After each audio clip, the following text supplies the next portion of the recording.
When videocassette culture swept through the 1,980 seconds, horror films flooded rental shops faster than shelves could be stocked. Yet hidden among the countless releases were titles that didn't simply fade. They were quietly pulled away, removed from circulation with no official word, no scandal, no explanation. These weren't troubled productions or controversial films. They were ordinary releases that abruptly slipped into obscurity, leaving behind only scattered mentions and the rare surviving tape. Tonight, we're opening the drawer where the VHS era kept its strangest secrets. These are 15 horror films whose home video lives were cut short without warning, vanished tapes that collectors still argue about, and disappearances no one has ever fully understood. Fact 1. The Outing. The Lamp Confusion Loop. What makes The Outing's VHS history so unusual isn't merely its scarcity, it's the identity crisis at the center of its release. The alternate title, The Lamp, seemed harmless enough, yet the two names became entangled in a way that destabilized the film's entire presence on home video. Some distributors released the movie as The Outing, others as The Lamp, but the content inside the tapes doesn't always match the labels. In some cases, a Lamp cassette contains what appears to be the Outing cut, while certain Outing tapes are shorter and resemble the Lamp version. This blurring of identities suggests that multiple masters circulated without proper cataloging, or that materials were swapped during production without clear documentation. Rental stores reported shipments containing inconsistent packaging, runtime discrepancies, and catalog numbers that failed to align with official listings. These anomalies created a situation where distributors themselves may not have known which version they were sending out. As confusion mounted, reorders were quietly denied, and both titles slipped out of circulation. The film's vanishing feels less like intentional suppression and more like a release undone by its own internal contradictions. An administrative collapse that erased the title from the market through sheer disarray. Today, the duality of The Outing and The Lamp stands as one of the VHS era's most bewildering puzzles, a case where a film's very name seemed to unravel its path into the world. Fact 2. The Forest 1982. Though modest in budget and ambition, The Forest appeared destined for a straightforward home video presence thanks to its regional theatrical play and broadcast history. Yet when it transitioned to VHS, the film's distribution quickly unraveled. Some stores received oversized clamshells that bore little resemblance to the distributor's usual packaging. Others obtained tapes with grain-heavy transfers that differed substantially from televised versions, suggesting that a lower-quality print was used for duplication. Further complicating matters, certain tapes include scenes absent from the version most fans recognize, giving rise to theories that the distributor had accessed an earlier assembly cut. Attempts by rental shops to secure additional stock were met with vague references to rights adjustments, though no official statement was ever released. Within months, the title vanished from reorder lists. Collectors believe the film may have been caught in a quiet rights transition, possibly between producers, financiers, or regional distributors, creating uncertainty about who could legally authorize home video sales. Without clarity, the simplest course may have been to halt distribution altogether. As a result, The Forest lingers as one of the VHS era's quieter mysteries, a release that appeared briefly, fragmented into inconsistent forms, and then retreated into obscurity before the rental market could fully absorb it. Fact 3. Hellgate 1989. Hellgate occupies a uniquely tangled corner of VHS lore, a release that seemed to materialize in multiple, mismatched forms before dissolving almost instantly. Early promotional sheets suggested a full rollout, yet the tapes that reached rental stores varied so wildly that collectors still struggle to map their origins. Some American copies exhibit washed-out transfers with erratic shifts in color temperature. Meanwhile, European editions contain an opening sequence absent from domestic prints, hinting at the use of different masters originating from separate production cycles. More perplexing are the tapes bearing handwritten labels, items that should have never left a distributor's warehouse. These peculiar copies imply that either unfinished materials were circulated accidentally or that internal reference tapes were mistaken for saleable stock. The inconsistencies do not end there. Artwork styles differ drastically between regions, with some covers looking more like drafts than finalized designs. Rumors of rights complications have circulated for years, suggesting that the film's ownership may have been in flux during the VHS period. If true, the chaotic blend of divergent materials could reflect an attempt to push a release through before legal clarity was established, only for the tape to be withdrawn once the complications surfaced. Whatever the underlying cause, Hellgate remains a fragmented artifact, a film whose VHS legacy looks less like a coordinated release and more like a series of overlapping misfires that slipped into the world through cracks that were never meant to open. Fact 4. The Dark 1979. The Dark was positioned for a high-profile VHS release, advertised alongside other genre titles and included in pre-order forms for rental stores. Yet when shipments arrived, the tape was conspicuously absent. Distributors provided vague explanations, postponements, scheduling adjustments, or silent omissions. Eventually, the film vanished from catalogs entirely, as though the planned release had evaporated without trace. The few tapes that emerged, likely from early test batches, show signs of being sourced from provisional materials. The transfers appear softer and more distorted than later television versions, with color grading that drifts between hues unpredictably. Several copies feature an unfamiliar distributor logo at the opening, one that archivists have never conclusively tied to a legitimate company. These traits suggest the VHS master may have been an internal screener, not intended for wide distribution. Industry chatter points toward complicated rights, entanglements caused by the film's turbulent production history, including rewrites, reshoots, and shifting creative control. Multiple stakeholders may have held competing claims over different components of the film, leaving the distributor uncertain about what it was actually permitted to release. With no public clarification, the simplest option was evidently to abandon the tape altogether. As a result, The Dark occupies an eerie void in home video history, a title heavily promoted, barely released, and quickly lost. Its rare surviving tapes feel like remnants of a release that almost happened, but never entirely crossed the threshold into the market. Fact 5. The Severed Arm, 1973. Though it predates the VHS era by several years, The Severed Arm seemed a natural candidate for early home video release. Having circulated through television syndication and public domain packages, the film should have transitioned smoothly to cassette. Instead, its brief presence on VHS became a tangle of inconsistencies. One distributor announced a rollout, only to halt production midstream. Another attempted to revive the release, yet their tapes arrived with incorrect title cards, murky transfers, or packaging that failed to match any known promotional materials. Catalog listings from the period only deepen the confusion. In some directories, the film appears under abbreviated names. In others, it's listed with alternate titles like The Arm or The Dismembered, although no verified cut bears those names officially. Runtime discrepancies across versions raise the possibility that incomplete or heavily modified prints were used in haste. These mismatches have led many collectors to believe that the rights landscape around the film was fragmented, possibly due to multiple broadcasters and distributors handling different edits over the years. If ownership trails became too muddy to navigate, withdrawing the release quietly would have been the simplest solution.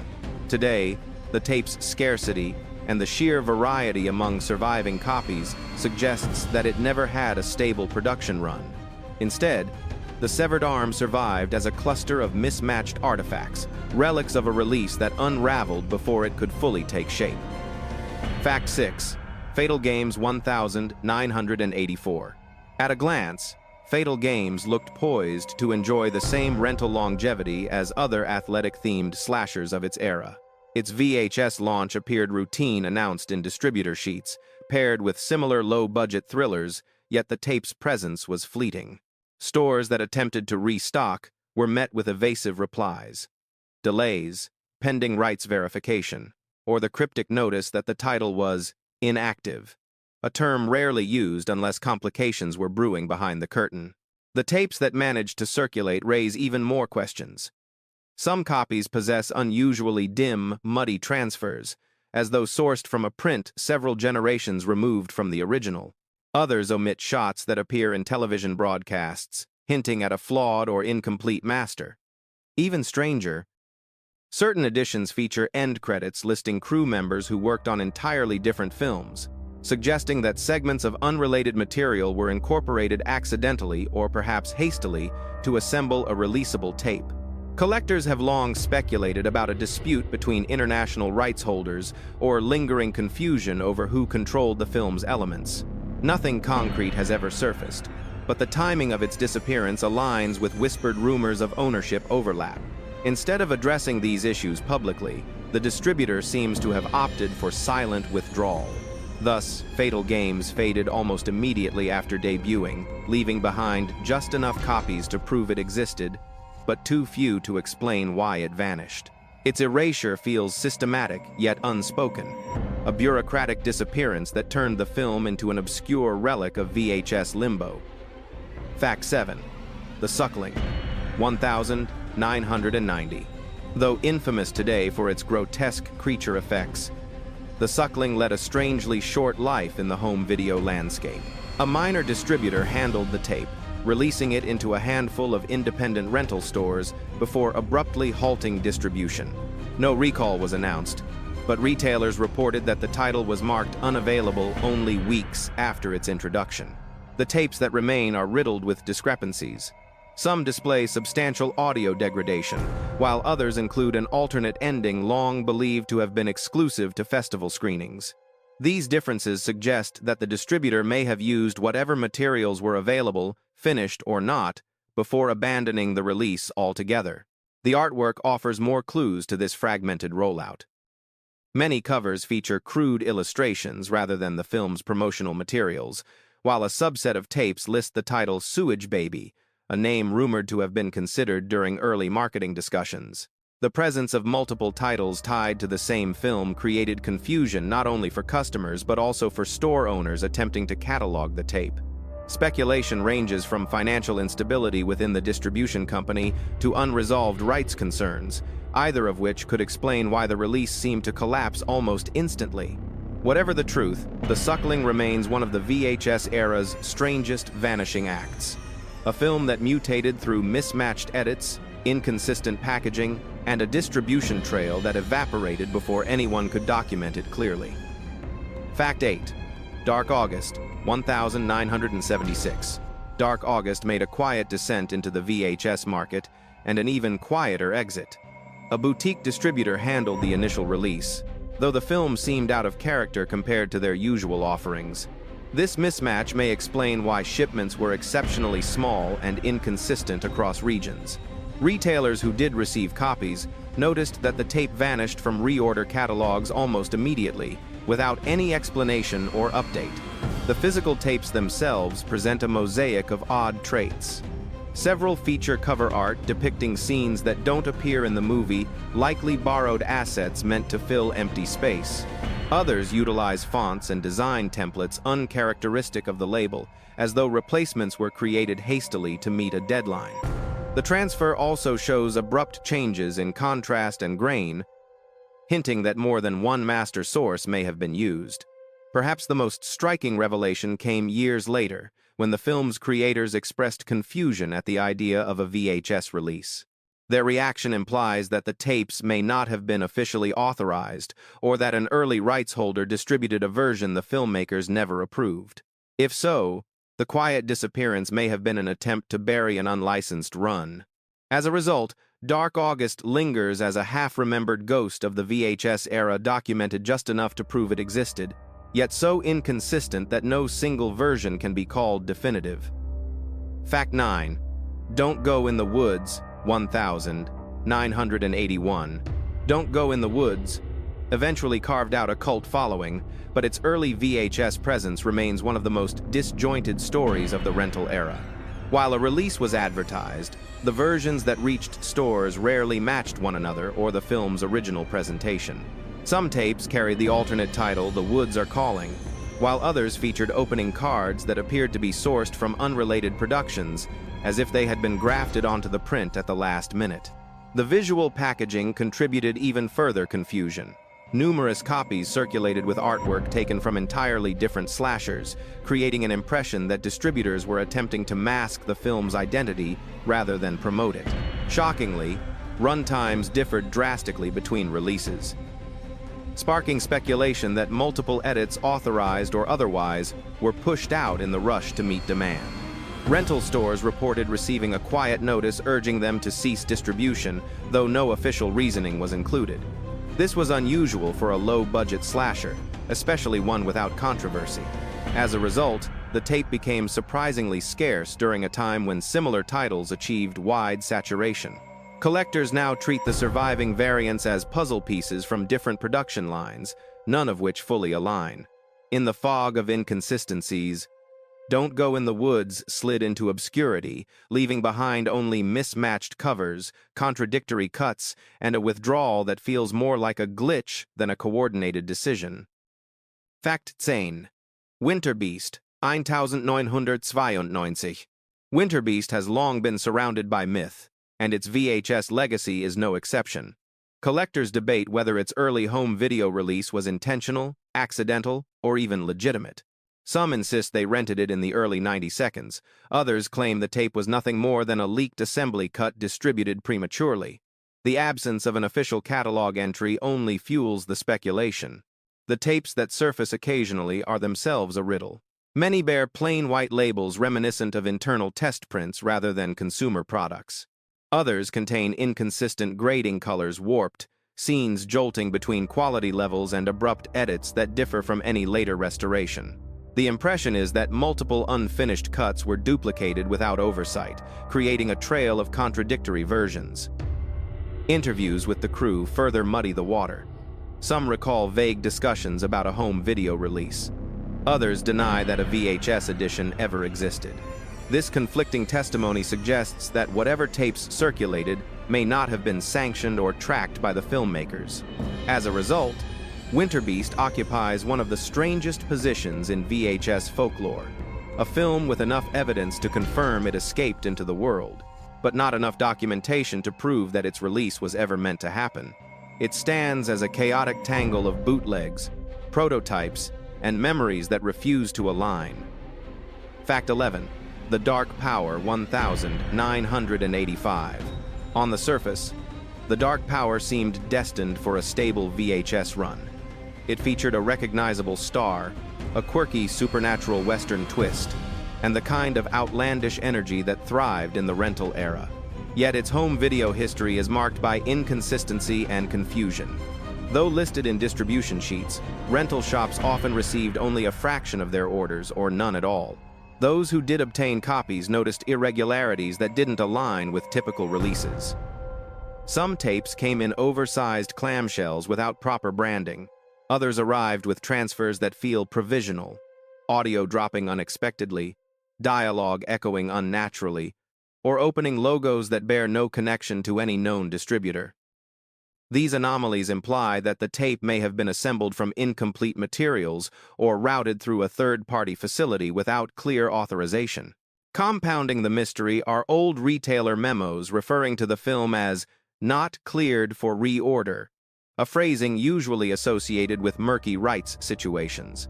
Yet no documentation exists, no court filings, no ownership disputes, no industry rumors to explain such a freeze. Because the story is so fragmented, the Dark Power has become emblematic of the VHS era's bureaucratic voids. A film neither fully released nor officially suppressed, but suspended somewhere in between, preserved only by the few scattered tapes that managed to slip through.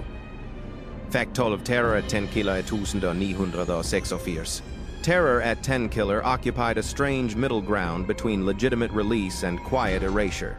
It appeared briefly in regional rental shops, yet the film's distribution footprint shrank faster than anyone could track.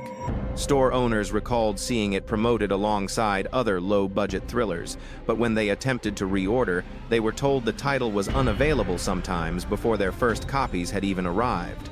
The few tapes that survived only complicate the mystery. Some list a distributor address that cannot be traced to any registered company. Others include artwork that seems hastily assembled, with mismatched fonts and catalog numbers reused from entirely different titles. Even the runtimes on various sleeves fail to align, hinting at multiple unlogged edits being circulated simultaneously. What makes the disappearance even more intriguing is that members of the production team later expressed surprise at the film's sudden withdrawal, implying they expected a full VHS rollout. This disconnect between creators and distributors suggests something behind the scenes shifted abruptly. Perhaps a rights handoff, a contract dispute, or a licensing issue that was never made public. Whatever the underlying cause, Terror at Tenkiller slipped into obscurity so quietly that many viewers began to question whether the tape had ever existed at all. Its presence and its erasure feel like overlapping shadows in the early home video landscape. Fact 13. The Children, 1980. Though The Children gained a loyal audience and maintained a reputation through television airings, its VHS lifespan was curiously brief. A small label handled the release, but the tape slipped out of circulation so quickly that many rental shops never stocked it at all. Attempts to reorder were met with the cryptic response: not available for distribution, without clarification or accompanying notices. Even stranger are the surviving tapes, which show evidence of being sourced from inconsistent materials. Some versions appear overly saturated or washed out, while others include sound mixes that differ from known theatrical cuts. A few tapes even display a distributor logo that does not match any verified company, raising speculation that more than one unregistered transfer was produced. The effect is a patchwork of variants so disjointed that archivists cannot confidently identify which one represents the official release, if an official version ever existed in the first place. The film certainly circulated, but its path through the VHS market feels incomplete, obscured, and poorly documented. As a result, The Children occupies a peculiar limbo, widely remembered by viewers yet mysteriously absent from the medium that should have preserved it. Its disappearance remains one of the most understated but confounding gaps in early home video history. Fact 14. Blood Frenzy 1987. Among collectors, Blood Frenzy stands as a symbol of how a perfectly marketable slasher could all but disappear. It was initially released through Prism Entertainment, a company known for solid distribution, yet the tape's presence in rental shops was fleeting at best. Reports soon circulated about an unspecified recall, though Prism never acknowledged any such action publicly. The surviving copies only amplify the strangeness. Some arrive in flimsy, low-resolution sleeves that look like placeholders rather than final artwork. Others show uneven mastering sound, dropping unexpectedly, frames missing, or colors shifting mid-scene, suggesting the tape may have been assembled from incomplete or damaged source materials. Despite the director confirming that the film's elements still exist, Blood Frenzy has never been granted a modern re-release. The absence is baffling. No lawsuits, no lost negatives, no controversy. Just a film that seems to have been withdrawn before it even had a chance to settle onto store shelves. For a title that should have thrived during the slasher boom, Blood Frenzy instead faded into one of the format's most inexplicable vanishings, surviving only through a scattered handful of tapes that feel more like artifacts than products. Fact 15. Demon Rage, 1982. When Demon Rage appeared on VHS, it arrived in a strangely unfocused form, almost as if no one overseeing the release agreed on how the film should be presented. Some stores received tapes packaged as a supernatural thriller, while others were given artwork that pushed the film toward an erotic label, creating an immediate disconnect in how the title was supposed to be marketed. That clash of identities suggested a rollout shaped by uncertainty rather than clear intention. The tapes themselves added to the confusion. A handful of surviving copies open with distributor logos that cannot be traced to any official catalog, while others omit the film's opening credits and begin mid-sequence, hinting at transfers sourced from incomplete or unverified materials. There are even slight differences in runtime between editions, reinforcing the notion that multiple versions of the film circulated at the same time. None of these inconsistencies were ever formally addressed. What made the release even more unusual was how quickly it faded. Rental stores attempting to reorder the tape found it suddenly unavailable, with no recall, notice, or public explanation. No rights disputes were announced, and there was no controversy surrounding the film at the time. It simply vanished from distributor lists, leaving retailers with scattered copies and little understanding of what had happened. In the years since, Demon Rage has become a minor mystery of the VHS era, a title that slipped in quietly, existed in several conflicting forms, and disappeared without any trace of an official decision. Its fragmented release remains one of the reasons collectors still debate how many versions ever actually existed. Bonus pick: Boarding House 1982. Boarding House stands as one of the most chaotic artifacts from the dawn of shot-on-video horror, a film whose VHS presence fractured into so many incompatible pieces that no two collectors seem to own the same version. Though it technically received a release, the rollout was muddied by a bewildering array of variants. Some tapes feature neon-drenched artwork. Others rely on stark black and white illustrations that resemble promotional drafts more than finalized covers. The content on the tapes is equally erratic. Certain copies run close to 2 hours, incorporating extended scenes and transitional beats that were absent from theatrical cuts. Others are trimmed to near television length, with abrupt jumps and audio inconsistencies that suggest the use of unfinished or partially assembled edits. These runtime fluctuations imply that multiple masters, some official, some not, were duplicated without oversight.